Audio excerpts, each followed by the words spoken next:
سامعین ناظرین، infection control society آپ کی صحت کے لیے، آپ کی آگاہی کے لیے مضامین آپ کی سماعت کے لیے پیش کرتی ہے۔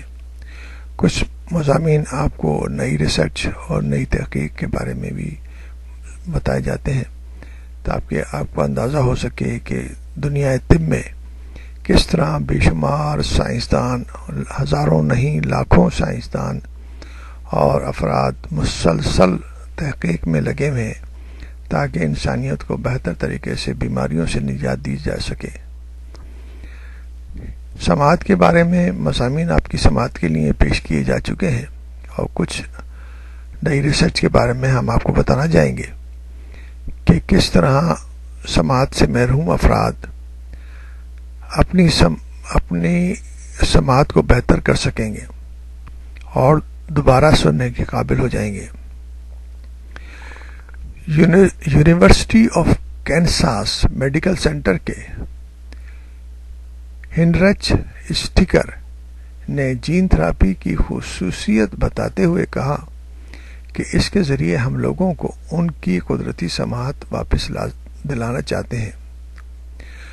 کان جو انجام دیتا ہے اس کی مصنوعی نقل کرنے کے بجائے ہماری توجہ کان کی مرمت کرنے پر ہے، یعنی کان کو یا ایئر کو ریپیئر کرنے پر ہے۔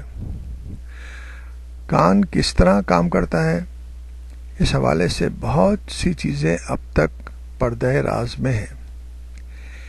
اس کی وجہ یہ ہے کہ اندرونی کان کی انتہائی نازک مشینری جسم کی سب سے سخت ہڈی کے اندر محفوظ ہے اور اسے وہاں سے اس طرح الگ کرنا کہ کان کو کوئی نقصان نہ پہنچے بہت مشکل کام ہے۔ جو کچھ ہم اب تک جان سکے ہیں وہ یہ ہے کہ آواز کی لہریں کان کے اندر ایک تنگ راستے سے گزر کر داخل ہوتی ہیں جس سے کان کا پردہ مرتعش ہوتا ہے۔ یہ ارتشائی لہریں پھر کان کے اندرونی حصے میں موجود صدفہ کوکلیا تک 3 انتہائی چھوٹی ہڈیوں کے راستے منتقل ہوتی ہیں۔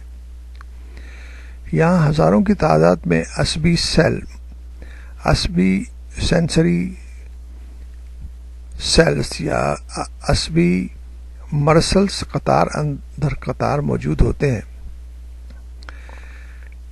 جنہیں آرگن آف کارٹی کہتے ہیں۔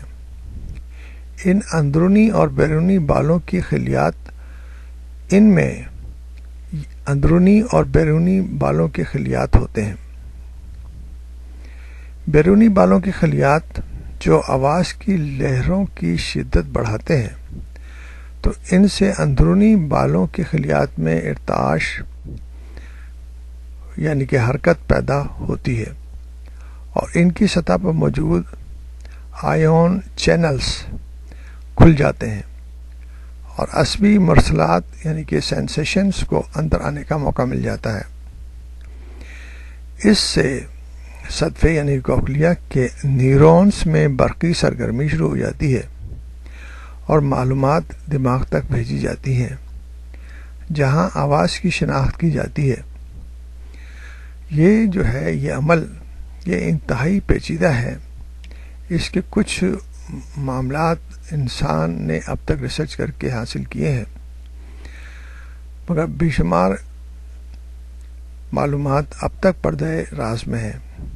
مسلسل انسانیت اور سائنسداں کوشش کر رہے ہیں کہ مختلف طریقوں سے نئے تجربات سے ہم قدرت کے رازوں کو پہچان سکیں اور ان رازوں کو پہچان کر جو مسائل انسانیت کے لیے اور انسانوں میں سامنے آ رہے ہیں ان کو حل کرنے کی کوشش کریں۔